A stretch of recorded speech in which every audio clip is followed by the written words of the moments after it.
আসসালামু আলাইকুম দর্শক মণ্ডলী, পরম করুণাময় মহান আল্লাহ তাআলার নামে শুরু করছি।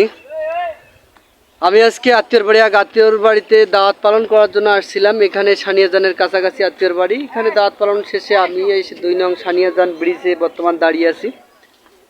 এখানে পরিবার সহ মোটামুটি আছি। তা ব্রিজটা দেখে মোটামুটি ভালো লাগলো, তাই ভাবলাম যে ব্রিজটা কোনো দৃশ্য ধারণ করার জন্য জীবনে, আর যদিও বাড়ির পাশে, তারপরে অনেক সময় দেখা যায় যে আমরা কবির কথা সেই মনে পড়ে যে ঘর হাতে 2 পা ফেলিয়া এক ফোঁটা শিশুর বিন্দু, ঘাসের উপরে এক ফোঁটা শিশুর বিন্দু, সেই কবিতাটা সঠিকভাবে বলতে পারতেছি না। ঠিক তাই আমি যদিও আশেপাশের মানুষ হয়ে থাকি, তারপরে এই ব্রিজটা ভালো করে দেখতে পারি নাই। যেহেতু আজকে আত্মীয়র বাড়িতে দাওয়াত পালন করতে আসছি, সেই সুবাদে এই ব্রিজে বর্তমান উপরে দাঁড়িয়ে আপনাদেরকে ভিডিও করে দেখাচ্ছি যে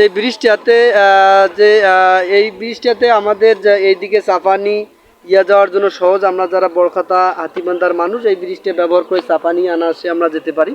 এই সেই ব্রিজ সানিয়াজানের এই ব্রিজ দিয়ে দ্রুত আমরা সানিয়াজান, যদিও আমরা ওইদিকে বড়খাতা ঘুরে তিস্তা ব্যারেজ হয়ে ঘুরে যে সময়টা লাগে, কিন্তু এই 2 নং সানিয়াজান ব্রিজটা ব্যবহার করলে আমরা প্রায় 40 মিনিট সেভ পাবো। এরকম এই ব্রিজটা দিয়ে আমি একদিন যাতায়াত করেছিলাম, এই সুবিধাটা পেয়েছি। তাই এখানে আসার পর আমি এই ব্রিজটাতে আমার নিজস্ব অভিজ্ঞতা ধারণ করার জন্য আপনাদের সামনে হাজির হয়েছি।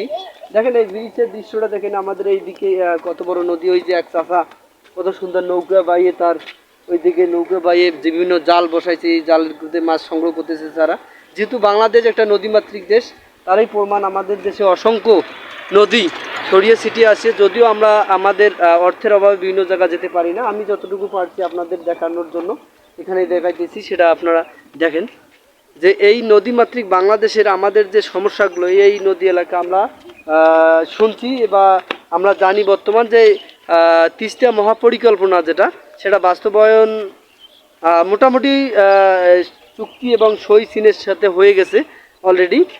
সম্ভবত জানুয়ারির দিকে এটা বাস্তবায়ন হবে বলে আমরা আশাবাদ করতেছি।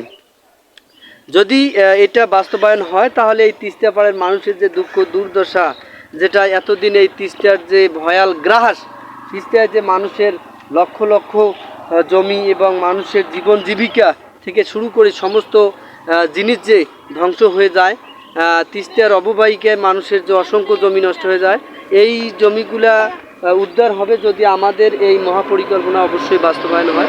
আমরা আশা করি এবং আমাদের সরকার মহোদয় আশা করে অবশ্যই দেশের স্বার্থে, দেশের জন্য এই তিস্তার যে মহাপরিকল্পনা বাস্তবায়ন করা জরুরি।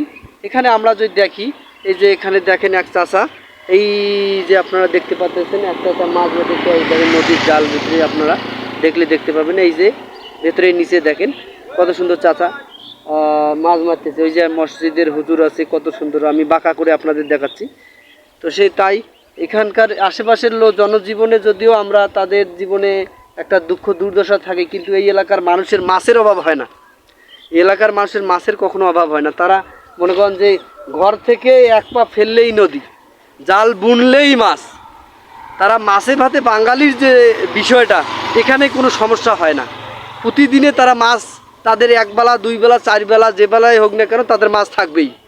এটা মাছে ভাতে বাঙালির দৃশ্য আমরা নদী পাড়ে আসলেই দেখা যায়। আমরা যারা শহর বা অন্য অন্য এলাকায় থাকি, তাদের জন্য মাছ কোড়াই করতে হয়, খাইতে হয়, কিন্তু এদের কোড়াই করা লাগে না। মাছ এরা মনে করেন যে এই 1 পা ফেললেই মাছ পায়। এরকম এই তিস্তা পাড়ে যারা এই বিভিন্ন ধরনের ছোট ছোট নদী আছে, এখানে তারা এইভাবেই মাছ আহরণ করে। আমি যদি আরও একটু খোলাসা করে দেখাই, দেখেন এইদিকে এক চাষা, তাই সে কলার ঘুরে সাজাইছে সম্ভবত। ওই দেখেন কলার ঘুরে সাজিয়ে উনি এখন ছিপ ফেলাবে। উনি হয়তো বা বড়শি নিচে, ওনার হাতে বড়শি আছে এবং বড়শির প্রয়োজনে ব্রিজ আছে। উনি যে নির্দিষ্ট এক জায়গায় যে ওনার মাছ ছিপ ফেলে উনি মাছ ধরবেন। তো এখানে প্রমাণ দেখেন যে বাস্তবতায় আমরা নদীমাতৃক দেশ, এদেশে মাছের অভাব নেই। কিন্তু যদিও মাছের অভাব নেই, মাছে ভাতে বাঙালি, কিন্তু তাই বলে আমাদের এই নদীর যে ভয়াল গ্রাস, নদী যে প্রতি বছর আমাদের যে জমিগুলো নষ্ট হয়ে যাচ্ছে, এগুলোতে চাষাবাদ হচ্ছে না। তাই আমাদের সরকার মহোদয়ের দৃষ্টি আবারও আকর্ষণ করছি, যাতে আমাদের তিস্তা এই মহাপরিকল্পনা বাস্তবায়ন হয়।